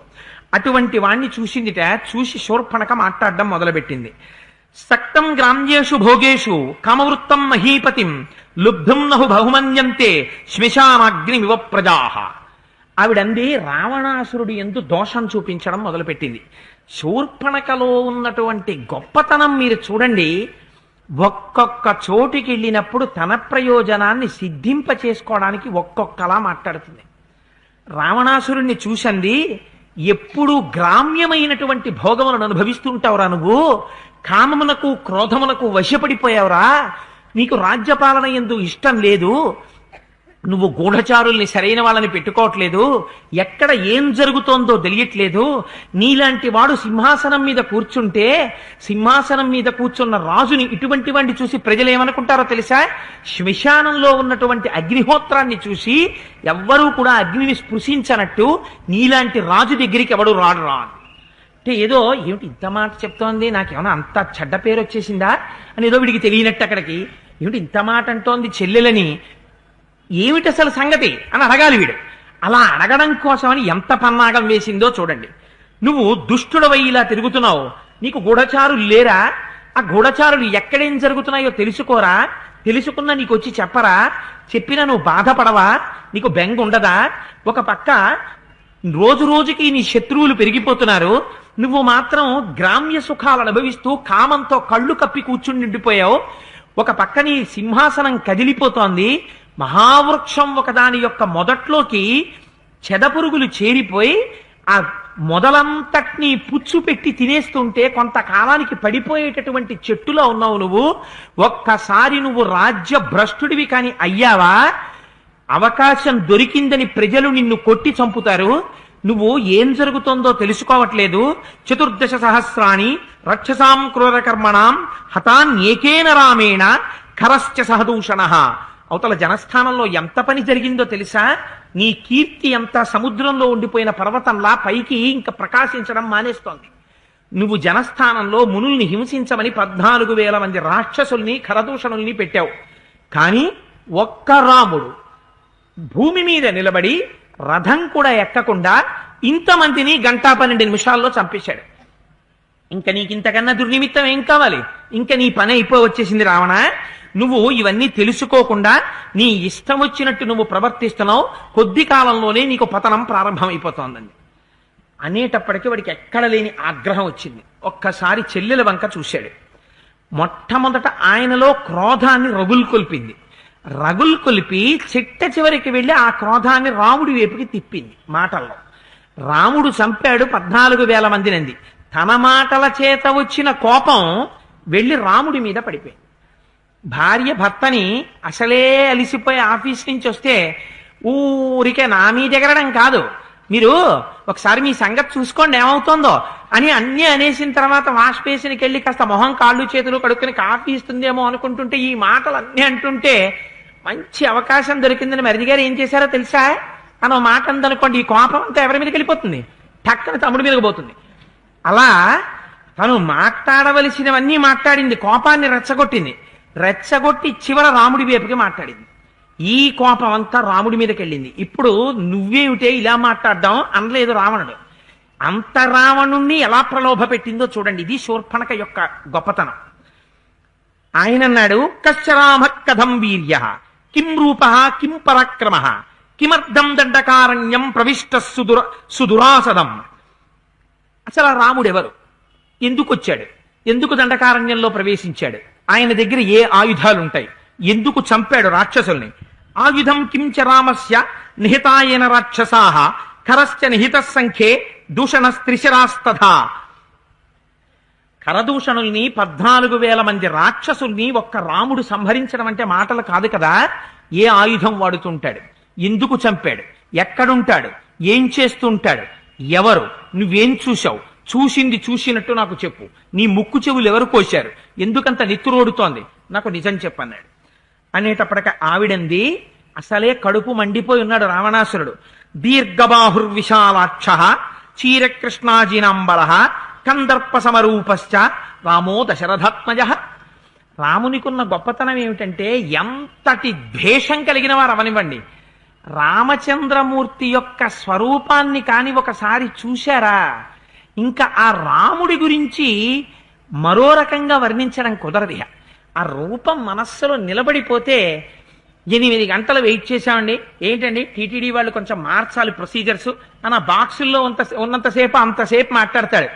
తీరా ఆనంద నిలయంలోకి వచ్చి 7 కొండల వాడిని చూసేసిన తర్వాత ఏమయ్యా అంత విసుక్కున్నావు కదా, ఇంకెప్పుడు ఆనంద నిలయానికి రానంటావా, ఏమి స్వామండి నిజంగా అమ్మ బాబోయ్ ఆ 2 నిమిషాలు ఎంత ఆనందంగా అనుభవించిందో, మళ్ళీ వచ్చే 2 నెలల్లోనూ మేస్టారు 2 రోజులు సెలవులు చూసుకుని వస్తానండి అంటాడు. ఏమైపోయింది ఈ కష్టం అంతా తెలియదు. ఆ స్వరూపాన్ని చూడగానే అలా ఆకర్షితులైపోతారు. రాముడంటేనే అంత రమయతీతి రామ, సర్వభూతములను ఆనందింపచేస్తాడు కేవల తన స్వరూపం చేత. అందుచేత ఆయన్ని చూసిన కన్నులు కలిగినటువంటి శూర్పణఖ కనుక ఆయన గురించి వ్యతిరిక్తంగా వర్ణించలేదు. దీర్ఘబాహు విశాలాక్ష చీరకృష్ణాజినాంబర కందర్ప సమరూపశ్చ రామో దశరథాత్మజ. పెద్ద పెద్ద బాహువులు. ఆయన గురించి చెప్పగానే ముందు ఒక మాట చెప్తాం, ఆజానుబాహుమరవిందదలాయతాక్షం రామం నిశాచర వినాశకరం నమామి అని. నిలబడితే చేతులు మోకాళ్ళ కిందకు వస్తుండేవిటే, అంతంత పెద్ద పెద్ద బాహువులు. అందుకని అదిగో అంతంత పొడుగు బాహువులు ఉన్నవాడు. చీరకృష్ణాజినంబర, మునుల్ల చీర కట్టుకుంటాడు, నారచీర పైన కృష్ణాజినం వేసుకుంటాడు. కందర్ప సమరూపశ్చ, మన్మధుడు ఎలా ఉంటాడో అలా ఉంటాడు, అంత అందంగా ఉంటాడు. రామో దశరథాత్మజ, ఆ రాముడు దశరథుని యొక్క కుమారుడు. శక్ర చాప నిభం చాపం నికృష్వ కనకాంగదం దీప్తాన్ క్షిపతి నారాచాం సర్పానివ మహావిషాం. దేవేంద్రుడు పట్టుకునేటటువంటి ఆ కోదండం ఎలా ఉంటుందో అటువంటి కోదండం పట్టుకుంటాడు. అందులోకి నారాచ బాణాల్ని సంధించి విడిచిపెడతాడు. ఆ బాణములు వస్తుంటే అవి వంకర టింకరగా నడవవు, తిన్నగా వస్తాయి. అవి వస్తున్నప్పుడు ఎలా ఉంటుందంటే నోరు తెరుచుకొని విషం కక్కుతున్న మహాసర్పాలు వచ్చి మీద పడుతున్నట్టు వస్తాయి. అటువంటి బాణాలు విడిచిపెడుతూ ఉంటాడు. నా దదానం శరాన్ ఘోరాన్ నముంచంతం శిలీముఖాన్ న కార్ముకం వికర్షంతం రామం పశ్యామి సంయుగే. నేను 14,000 మంది రాక్షసుల్ని సంహరిస్తున్నప్పుడు అక్కడే ఉన్నాను. 14 మంది రాక్షసులు చచ్చిపోవడం నేను చూశాను. కానీ చంపినవాడు రాముడని నాకు తెలుసు. కానీ చంపడానికి రాముడు బాణం ఎప్పుడు తీశాడో, కోదండంలో ఎప్పుడు పెట్టాడో, వింటినారికి ఎప్పుడు తొడిగాడో, ఎప్పుడు లాగాడో, ఎప్పుడు విడిచిపెట్టాడో నేను చూడలేదు. కానీ రాక్షసుల తలకాయలు టక టక టక టక తెగిపోవడం నేను చూశాను. బాగా పంటిన పంట మీద దేవేంద్రుడికి కోపం వచ్చి వడగళ్లవాన కురిపిస్తే కంకులన్నీ విరిగిపోయి కింద పడిపోతే ఎలా ఉంటుందో అలా ఒక్కసారి పడిపోయారంతే అందరు. అలా వర్షిస్తాడు బాణాలని. అందుకని రాముడు ఎప్పుడు కోదండానికి బాణాలు తొరుగుతాడో కూడా ఎవరికీ తెలియదు. అంత తీవ్రమైన వేగంతో యుద్ధం చేస్తాడు. అటువంటి వాడు రాముడు అని చెప్పింది. చెప్పి ఒక్కసారి ఆగింది. ఆగి భ్రాతాచాస్య మహాతేజ గుణతస్తుల్య విక్రమ అనురక్తశ్చ భక్తశ్చ లక్ష్మణో నామవీర్యవాన్. అన్నగారికి తగినటువంటి వాడు తమ్ముడు ఒకడున్నాడు. గుణముల యందు తేజస్సు యందు రామునితో సమానమైనటువంటి విక్రమం ఉన్నవాడు. రామునికి బాహ్యంలో కేవలం ప్రాణమా అన్నట్టుగా ఉంటాడు. అమర్షి దుర్జయో జేత విక్రాంతో బుద్ధిమాన్ బలి రామస్య దక్షిణో బాహు నిత్యం ప్రాణో బహిశ్చర. పైన తిరుగుతున్నటువంటి ప్రాణమా రాముడికి అన్నట్టుంటాడు. ఆ లక్ష్మణుడికి ఇంకొక పని ఉండదు. సర్వకాలములయందు రాముణ్ణి రక్షిస్తూ ఉంటాడు. నీ ముక్కు చెవులు ఎవరు కోశారే అని కదా అడిగాడు రావణాసురుడు. ఎలా అల్లిందో చూడండి కథ. ఎవరు వాళ్ళు అని అడిగిన దాన్ని తీసుకొచ్చి తన ముక్కు చెవులు ఎందుకు కోయబడ్డాయో ఎలాగ కలిపిందో చూడండి. ఇది చుప్పనాతి శూర్పణ కంటే రామస్యతు విశాలాక్షి పూర్ణేందు సదృశానన ధర్మపత్ని ప్రియాభర్తు నిత్యం ప్రియహితేరత. రాముడికి ఒక భార్య ఉంది. అక్కడికి వెళ్ళి ఏమంది రాముడి దగ్గరికి వెళ్ళి, ఏమిటి నీ భార్య వృద్ధురాలు, కడుపు లోపలికి పోయింది, చర్మం ముడతలు పడిపోయింది, డొక్కులో ఉంది, కోపంతో ఉంటుంది, ఆవిడేం భార్య, వదిలిపారాయ్ నన్ను చేసుకో అంది. ఇక్కడ రావణాసురుడి దగ్గరికి వచ్చి ఏం చెప్తోంది, సీతమ్మని పొగుడుతోంది. ఎందుకని, వీడు ఎలాంటి వాడో ముందే చెప్పారు మహర్షి. ఇంకొకరి భార్యని ఎత్తుకొచ్చి అనుభవించడం అంటే వీడికి మహా ఇష్టం. అందుకని ఆవిడ్ని వర్ణిస్తే వీడి దృష్టి ఆవిడి వైపుకి తిరుగుతుంది. అందుకని ఇక్కడికి వచ్చేటప్పటికి సీతమ్మ అందం లేదని చెప్పదు, సీతమ్మ యొక్క అందాన్ని అందంగా వర్ణిస్తుంది. అందుకని రామస్యతు విశాలాక్షి పూర్ణేందు సదృశానన, పూర్ణమైన చంద్రబింబం ఎలా ఉంటుందో అలా ఉంటుంది సీతమ్మ. విశాలమైనటువంటి నేత్రములు కలిగి ఉంటుంది. ధర్మపత్ని ప్రియాభర్తు, ఆ భర్తకి ధర్మపత్ని అయి నిరంతరం అపారమైన ప్రేమతో ఆయన్ని సేవిస్తూ ఉంటుంది. నిత్యం ప్రియహితేరత. రాముడికి ప్రియం చెయ్యడం అంటే సీతమ్మకి ఎంత ఇష్టమో. సా సుకేసి సునాసోరు సురూపాచ యశస్విని దేవతేవ వనస్యాస్య రాజితే శ్రీదివాపర. సా సుకేసి, నల్లటి జుత్తుతో ఉంటుంది. సునాసోరు, ఆ ముక్కు ఎంత అందంగా ఉంటుందో, అందమైనటువంటి ఊరువుల యొక్క సౌందర్యం కలిగినటువంటిది. సురూపాచ, అందమైనటువంటి స్వరూపం. యశస్విని, ఎంత కాంతివంతంగా ఉంటుందో. అక్కడ వనదేవత ఎలా తిరుగుతోందా అని అనిపిస్తుంది. ఆవిడ సాక్షాత్ ఇంకొక శ్రీలక్ష్మి అనుకో. ఆవిడ గురించి మాత్రం ఇన్ని శ్లోకాలు వేస్తోంది చూడండి. ఎందుకని ఇవన్నీ రావణుడి యొక్క బుద్ధిని మోహ పెట్టాలి. ఎంత గొప్ప పాత్ర పోషించేస్తోందో చూడండి శూర్పణఖ. తప్త కాంచన వర్ణాభ రక్త తుంగ సఖీ శుభ సీతానామవరోరాహ వైదేహీ తనుమధ్యమ. తప్త కాంచన వర్ణాభ, కాల్చి తీసినటువంటి బంగారం ఎలా ఉంటుందో ఆవిడ శరీర కాంతి అలా ఉంటుంది. తామగ్నివర్ణాం తపసాజ్వలంతీం వైరోచనీం కర్మ ఫలేషు జుష్టాం అని దుర్గా సూక్తంలో దుర్గాదేవిని వర్ణిస్తారు కదా. అమ్మవారి స్వరూపం అలా ఉంటుందని. అలా కాల్చి తీసిన బంగారంలా ఉంటుందిట సీతమ్మ తల్లి. అందుకని రక్తతుంగ సఖీ శుభ, ఎర్రటి రక్తం లోపల నుంచి కనపడుతున్నటువంటి తెల్లటి గోళ్లు కలిగి ఉంటుందిట. సీతానామవరో రోహ, ఆవిడ పద్మం లాంటి ముఖంతో ఉంటుంది. ఆవిడ పేరు సీత. వైదేహీ తనుమధ్యమ, సన్నని నడుము కలిగినది, విదేహ వంశానికి చెందింది. నైవ దేవీ న గంధర్వీ నయక్షీ నచకిన్నరీ నైవం రూపా మయా నారీ దృష్టా పూర్వా మహీతలి. ఆవిడ గంధర్వులకు చెందినది కాదు, యక్షులకు చెందినది కాదు, కిన్నెరులకు చెందినది కాదు, దానవులకు చెందినది కాదు, మానవకాంత. కానీ ఈ భూమండలంలో ఇప్పటి వరకు నేను అటువంటి స్త్రీని చూసి ఉండలే అని రావణుడి వంక చూసింది. యస్య సీతా భవేద్ భార్య ఎంచ హృష్టా పరిష్వజేత్ అతి జీవేత్స సర్వేషు లోకేష్యపి పురందరాత్ అంది. సీతమ్మ ఎవరిని భర్తగా గాఢాలింగనం చేసుకుంటుందో, ఎవరు సీతమ్మకి భర్త అనిపించుకుంటాడో వాడే నిజంగా మూడు లోకములలో ఉన్న ఐశ్వర్యాన్ని పొందినవాడు. వాడు ఇంద్రునితో సమానమైనటువంటి కీర్తిని గణించినవాడు అని. వీడికి ఊళ్ళోవన్నీ తెచ్చుకోవడం అసలే అలవాటు. పైగా వీడికి పరస్త్రీలంటే విశేషమైన కాంక్ష. పైగా ఒక మాట అంది, అల్లా పొందినవాడే ఇంద్రుడితో సమానుడు అంది. ఇప్పుడు వాడి దృష్టి ఎటువైపుకి వెళ్ళిపోతుంది? ఖచ్చితంగా వాడి దృష్టి సీతమ్మని తెచ్చుకోవడం మీద కెడుతుంది. అందుకే రావణుడి దృష్టి ఎటువైపుకి వెళ్ళిందంటే రాముడితో యుద్ధం కన్నా సీతమ్మని తేవడం మీదకే మళ్ళింది. శూర్పణఖ మాటలు ఎక్కడెక్కడ ఎలా పనిచేస్తాయో చూడండి అని అంది. అన్నయ్య, నువ్వు వెళ్ళి కష్టపడి సీతను తెచ్చుకోవడం ఏమిటని నాకు చూడగానే అనిపించింది. ఈ సీత మా అన్నయ్యకి భార్య అయితే ఎంత బాగుంటుందో అనిపించింది. తాంతు విస్తీర్ణ జఘనాం పీన శ్రోణీ పయోధరాం భార్యార్థే చతవానేతు ముజ్జతాహం వరాననాం విరూపితాస్మి క్రూరేణ లక్ష్మణేన మహాభుజ. నీకు భార్యని చేద్దాం, నీకు భార్యగా ఉండడానికి ఆవిడ యోగ్యురాలని నేను సీతని తేవడానికి ప్రయత్నిస్తే ఆ లక్ష్మణుడున్నాడే, ఆ చుప్పనాతి లక్ష్మణుడు నా ముక్కు చెవులు కోసేశాడన్నయ్యా అంది. ఇప్పుడు ఏమవుతుంది? రావణాసురుడి మనస్సు మరింత గట్టి పడుతుంది. అలా తిప్పింది ఆయన మనస్సుని. తాంతు దృష్ట్వాద్య వైదేహీం పూర్ణచంద్ర నిభాననాం మన్మథస్య శరాణాం వైత్వం విధేయో భవిష్యసి. ఉరే, నువ్వు కానీ సీతమ్మని చూస్తే మన్మథ బాణాలకి వశుడు అయిపోతావురా అంది. అనగానే వాడి ముఖంలో వచ్చినటువంటి మార్పుని కనిపెట్టి ఏమిటి, ఈవిడ కడుపులో ఉన్నటువంటి కక్షంతా ఏమిటి, ఆ సీతమ్మ ఉండబట్టి రాముడు తనవాడు కాలేదు, అందుకని ఆ రాముడు తనవాడు కాడు తెలిసిపోయింది, ధర్మం కోసం నిలబడిపోతాడు. అందుకని ఏకకాలమునందు ఇప్పుడు 2 కోరికలు తీరాలి. ఇంతకు ముందేమంది, ఆ రాముని యొక్క నెత్తురు నేను తాగాలంది. ఇప్పుడు కోరికని మార్చింది. 14,000 మంది నిహతులవుతున్న కొద్దీ శూర్పణఖ యొక్క కోరికలో వ్యగ్రత మారుతోంది.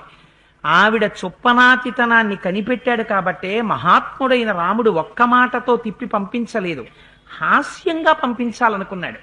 శుద్ధమైన మాట మాట్లాడాడు. అయినా ఎంత ఉపద్రవం తెచ్చిందో చూడండి. ఇది తస్యామభిప్రాయో భార్యార్థే తవ జాయతే శీఘ్రముద్రియతాం పాదో జయార్థమిహ దక్షిణ. నిజంగా నీకు సీతని భార్యని చేసుకోవాలి అని కోరికుంటే ఇంకా ఆలోచించక వెంటనే నీ కుడిపాదం పైకెత్తు అంది. కుడిపాదం పైకెత్తు అంటే ప్రయాణం చేయడానికి మొదలుపెట్టే, శుభాన్ని కోరుకుని కుడిపాదం దాటి వెళ్ళు అంది. వెళ్ళు అంటూ ఒక మాట అంది, నువ్వు సీతని తీసుకొచ్చి నిధిగా అనుభవించు, అడ్డొచ్చిన రాముణ్ణి సంహరించు. రామసంహారం జరగాలి. రాముణ్ణి భర్తగా పొందానని అతిశయాన్ని పొందుతున్న సీతమ్మని నువ్వు అనుభవించాలి. ఈ 2 రావణ నువ్వు చెయ్యరా, నీ జీవితానికి ఆనందం అంది. ఇది రావణుణ్ణి ప్రేరేపించడంలో అసలు ఈ కోరిక ఎవరిది? తనవాడు కాకపోయిన రాముడు మరణించాలి, రామునికి భార్య అయిన సీతమ్మ రావణుడికి భార్య అయి ఇంతకాలం రాముడికి భార్య కావడం వల్ల తనకి రాముడు ప్రియుడు కాకుండా అడ్డొచ్చిన సీతమ్మ మహాపతివ్రత కాబట్టి ఇవాళ రావణుడి చేత బలవంతముగా భోగింపబడి ఆవిడ ఖేదం పొందాలి. ఏకకాలమునందు 2 కోరికలు తీరాలి. ఎంత వ్యగ్రతతో కూడిన, ఎంత దుష్ట స్వభావంతో కూడుకున్న స్త్రీయో శూర్పణఖ చూడండి. అందుకే మహర్షి శూర్పణఖ అన్నారు. గోళ్లల్లో ఉంది విషమంతా ఆవిడికి, అంటే బుద్ధిలో ఉంది విషమంతా. ఎవరిని ఎలాగైనా మారుస్తుంది తన మాటలతో. ఈ మాటలు చెప్పింది. చెప్పగానే రావణాసురుడు కూర్చున్నవాడు విన్నట్ట. చుట్టూ మంత్రులు ఉన్నారు. వీడు ఎంత దుర్మార్గుడో చూడండి ఆలోచనలో. మహర్షి ఇలా చెప్పరు, ఎంత అందంగా మాట్లాడతారంటే తన చుట్టూ కూర్చున్నటువంటి మంత్రుల వంక ఒక్కసారి చూశాట. బయలుదేరండి రా ఇంకా మీ అందరూ అన్నట్టు. అంటే మంత్రులందరూ బయలుదేరి వెళ్ళిపోయారట.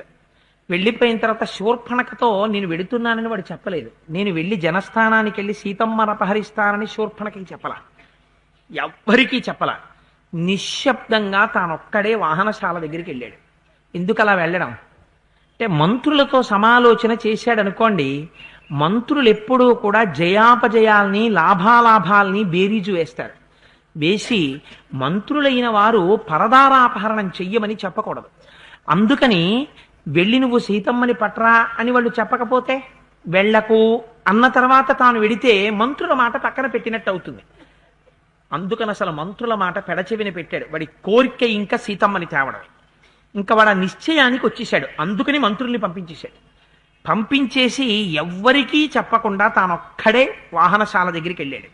సారథిని పిలిచాడు. ఒక ఉత్తమమైనటువంటి రథాన్ని సిద్ధం చెయ్యమన్నాడు. ఒక బ్రహ్మాండమైన రథాన్ని, బంగారుతో చేయబడినటువంటి రథాన్ని, పిశాచాల్లాంటి ముఖాలున్న గాడిదలు కట్టిన రథాన్ని సిద్ధం చేశాడు. ఆ రథం ఎక్కాడు. సముద్ర మార్గం మీదుగా ప్రయాణించి వస్తున్నాడు. వస్తున్నప్పుడు ఆ సముద్ర తీరంలో పెరిగినటువంటి నారికేళ వృక్షాల్ని, అంటే కొబ్బరి తోటల్ని, పిప్పలి వనాల్ని, వీటన్నింటినీ చూస్తున్నాడు. అదంతా కూడా ఎక్కడ చూసినా ఋషులతోటి, ఆశ్రమాలతోటి, జనపదాలతోటి, గ్రామాలతోటి, ఉత్తమమైన సంస్కారంతో కూడుకున్నటువంటి ప్రజలతోటి, ఐశ్వర్యంతో శోభిల్లుతున్నాయి ఆ పట్టణాలన్నీ. అవన్నీ చూశాడు, చాలా ఆనందించాడు. ఆ గంధపు చెట్ల నుంచి వచ్చేటటువంటి గాలి పీల్చాడు, గంధపు చెట్ల నుంచి కారుతున్నటువంటి జిగురు చూశాడు. ఆ రథం మీద ప్రయాణిస్తూ ముందుకు వెడుతున్నాడు. అలా వెడుతుండగా వాడికి ఒక చెట్టు కనపడింది. అదొక పెద్ద వటవృక్షం. ఆ వటవృక్షానికి ఒక గొప్పతనం ఉంది. ఏమిటా వటవృక్షం అంటే, యస్య హస్తినమాదాయ మహాకాయం చ కచ్చపం భక్షార్థం గరుడ శాఖ అజగామ మహాబలః. ఒకానొకప్పుడు గరుత్మంతుడు, అంటే ఈ కథ రామాయణంలోది కాదు, ఈ కథ మహాభారతంలోది. మహాభారతంలో ఉన్న కథని వాల్మీకి మహర్షి ఇక్కడ చాలా సంక్షిప్తంగా ప్రస్తావన చేశారు. కానీ అలా సంక్షిప్తంగా నేను ప్రస్తావన చేస్తే దాని తలా తోక ఇక్కడ కుదరవు. కాబట్టి నేను ఒక్కసారి దాన్ని మీకు సూక్ష్మంగా పూర్తిగా అందించే ప్రయత్నం చేస్తాను. మహాభారతంలో ఆదిపర్వంలో ఒక కథ ఉంది. అందులో గరుత్మంతుడు అమృతాన్ని తేవడం కోసమని బయలుదేరాడు. తన తల్లి అయినటువంటి వినతకి దాస్య విముక్తి చేయడం కోసం బయలుదేరి వెళ్ళేటప్పుడు కశ్యప ప్రజాపతి తండ్రి దగ్గరికి వెళ్ళి అడిగాడు, మహానుభావ, నేను ప్రయాణం చేసేటప్పుడు నాకు ఆకలేస్తుంది కదా, నేను ఏం తినను, ఆహారం ఎక్కడ దొరుకుతుంది అని అడిగాడు. అడిగితే ఆయన అన్నాడు, నీవు హిమాలయ పర్వతాలకి దగ్గరగా వెడుతున్నప్పుడు ఒక పెద్ద సరోవరం కనపడుతుంది. ఆ సరోవరం ఒడ్డు మీద 2 గజకచ్చపాలు కొట్టుకుంటుంటాయి. అందుకే ఇప్పటికీ ఎవరైనా అస్తమానం జబలాడుకుంటున్నారు అనుకోండి, వీళ్ళిద్దరిది గజకచ్చప సంవాదం ఏమిటండి అంటారు. ఎప్పుడూ జబలాడుకుంటుంటారు వాళ్ళు. అందుకని గజకచ్చపాలు ఉంటాయి. ఒక ఏనుగు ఉంటుంది, ఒక తాబేలు ఉంటుంది. తాబేలు నీళ్లలో ఉంటుంది, ఏనుగు ఒడ్డునుంటుంది. ఈ ఏనుగుకి పని ఏమిటంటే రోజు ఆ సరోవరం దగ్గరికి వస్తుంది, తొండం పెట్టి ఆ తాబేలుని పైకి లాగేద్దామని చూస్తుంటుంది, కాలు పెట్టి తొక్కేద్దామని. తాబేలు ఎలాగైనా సరే ఏనుగుని నీళ్లలోకి లాగేద్దామని చూస్తుంటుంది. ఈ 2 కొట్టుకుంటుంటాయి. కొట్టుకుంటుంటే పాప అక్కడ ఎవరైనా నీళ్లు తాగుదామన్నా, స్నానం చేద్దామన్నా దాని దగ్గరికి వెళ్ళడం ఉండదు సరికదా. అస్తమానం జబ్బలాడుకునే వాళ్ళు పక్కవాటాలో ఉన్నారనుకోండి, యువతల వాటాలో ప్రశాంతమైన వాడు ఉన్నా వాడికి మనశ్శాంతి ఉండదు. అలా వీళ్ళిద్దరూ ఎప్పుడూ కొన్ని సంవత్సరాల నుంచి కొట్టుకుంటున్నారు. అలా కొన్ని వేల సంవత్సరాల నుంచి కొట్టుకోవడంలో ఆ చప్పుళ్ళకి, ఆ అల్లరికి, ఆ దెబ్బలాట్లకి అక్కడ ఎవడు ఉండకుండా వెళ్ళిపోయాడు. అందుకని ఒరే పేడ వదిలిపోతుంది, ఆ 2 నువ్వు తినేరా అన్నాడు కశ్యప ప్రజాపతి. అలాగే తినేస్తాను నాన్నగారు అని. అది నాకు సరే నచ్చింది అనుకోండి. ఆ ఏనుగు ఆ తాబేలు ఎందుకు కొట్టుకుంటాయండి అసలు అలాగా అని అడిగాడు. నీళ్లలో ఉండేది తాబేలు, భూమి మీద తిరిగేది ఏనుగు కదా, ఈ 2 దెబ్బలాడుకోవడం ఏంటి, ఎందుకు అసలు దెబ్బలాడుకుంటాయని అడిగారు. అడిగితే ఆయన అన్నారు, పూర్వకాలంలో ఒక బ్రాహ్మణ కుటుంబంలో ఒక బ్రాహ్మణుడికి 2 కుమారులు ఉండేవారు. పెద్దవాడి పేరు విభాసుడు, రెండవ వాడి పేరు సుప్రతీకుడు. కొంతకాలం అయిన తర్వాత తండ్రి గారు మరణించారు. విశేషమైనటువంటి ఐశ్వర్యం ఉంది. అన్నదమ్ములిద్దరూ చాలా అన్యోన్యంగా కలిసి ఉండేవారు. కొంతకాలం అయిన తర్వాత రెండో ఆయన సుప్రతీకుడు అన్నాడు, అన్నయ్య మన ఇద్దరం వాటాలు వేసేసుకుందాం అన్నయ్య అన్నాడు. అంటే అన్నగారు అన్నాడు, ఒరే తప్పురా, నాన్నగారు సంతోషించేటటువంటి పని చేస్తే మనిద్దరం వాటాలు వేసుకోవలసిన అవసరం ఏముంది? తండ్రి లేనప్పుడు అన్నగారు తండ్రితో సమానం, నీకు ఏం కావాలో నేను చూస్తాను, మన ఇద్దరం ఎందుకు విడిపోవాలి, హాయిగా కలిసి ఉందాం అన్నాడు. అంటే సుప్రతీకుడు అన్నాడు, అవన్నీ కారణాలు చెప్పడం అనవసరం అన్నయ్య, నా వాటా నాకు ఇచ్చేయన్నాడు. ఆయన అన్నాడు, నీకు నీ వాటా ఇవ్వనన్నాడు. ఇవ్వననేటప్పటికీ కోపం వచ్చింది. కోపం వచ్చి మాట పెరిగింది. పెద్దవాడు కాబట్టి ఈ విభాసుడు అన్నాడు, పెద్దవాడిని, అన్నగారిని, తండ్రి తర్వాత తండ్రి లాంటి వాడిని నేను చెప్తున్నా వినకుండా ఆస్తి కోసం గొడవకొచ్చావు కనుక నువ్వు ఒక పెద్ద తాబేలువై జీవింతువుగా, ఒక పెద్ద ఏనుగువై జీవింతువుగాక అని శపించాడు తమ్ముడిని. తమ్ముడు తక్కువ తిన్నాడేంటి, ఆయన పరిగెత్తుకెళ్ళి కమండలం తెచ్చుకుని, ఆస్తి వరా అంటే నన్ను శపించావు కనుక నువ్వు సరోవరంలో ఒక పెద్ద తాబేలువై నువ్వు జీవించదవుగాక అని ఆయన శపించాడు. ఆయన తాబేలైపోయాడు, ఈయన ఏనుగైపోయాడు. ఆ తాబేలు చుట్టుకొలత 10 యోజనాలు ఉంటుంది, దాని మందం 3 యోజనాలు ఉంటుంది. అంటే అది ఎంత పెద్ద తాబేలో మీరు ఆలోచించండి. ఇంకా ఆ ఏనుగు ఎత్తు 6 యోజనాలు ఉంటుంది, పొడుగు 12 యోజనాలు ఉంటుంది. ఈ 2 కొట్టుకుంటుంటాయి. ఇక్కడ కొట్టుకుంటుంటే గరుత్మంతుడు అమృతాపహరణానికని వెళ్ళిపోతున్నాడు. వెళ్ళిపోతూ ఆతత పక్షమారుత రజకంపిత ఘూర్ణితాచల వ్రాత మహర్ణవుండు అని వర్ణిస్తారు. ఆ రెక్కలతో వెళ్ళిపోతుంటే చెట్లు పడిపోయేవిట. అలా వెళ్ళిపోతున్నాడు. వెళ్ళిపోతూ వెళ్ళిపోతూ ఈ గజకచ్చపాలని రెండింటినీ చూశాడు. చూసి మంచి బాగా దొరికాయిరా ఆహారం కిందని రెండింటినీ రెండు కాలిగోళ్లతో పట్టుకుని పైకి ఎత్తేశాడు. ఎత్తేసి పట్టుకుపోతే ఇవేం చిన్న చిన్న ప్రాణులు ఏంటి, తొండ ఎలక చెట్టు మీద పెట్టుకోవడానికి తినడానికి. పక్షి ఏం చేస్తుందంటే భూమి మీద పెట్టదు, చెట్టు మీద పెట్టుకు తింటుంది. అందుకని చెట్టు మీద పెట్టాలి. పెట్టాలంటే ఆ చెట్టు మీద ఒక పెద్ద న్యగ్రోధం అని ఒక చెట్టు కనపడింది. ఎంత పెద్ద చెట్టు అంటే అంత పెద్ద రావి చెట్టు, కొన్ని వేల సంవత్సరాల నుంచి పెరిగింది.